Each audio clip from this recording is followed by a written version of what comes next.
Sochlaringiz uzun bo'lib yurishini xohlasangiz, обязательно mana shuni olishingiz kerak.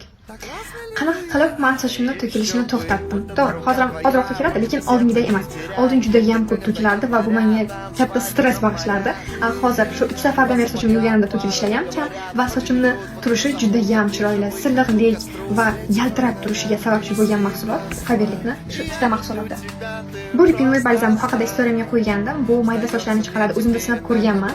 Menda почти cholkaga qo'shilib ketgan sochlar shundan o'sgan va hozir qaytib ishlatdim. Bu Lipinvoy balzamni oldin ham ishlatgandim. Hozirgi safar ishlatganda yana o'zimda mayda sochlar chiqib, shunaqa bo'lganligi sababli buni sizlarga ham bemalol tavsiya qila olaman. O'zim ishlatib ko'rganman va bu sprey o'sha men sevib qolgan sprey mana shu.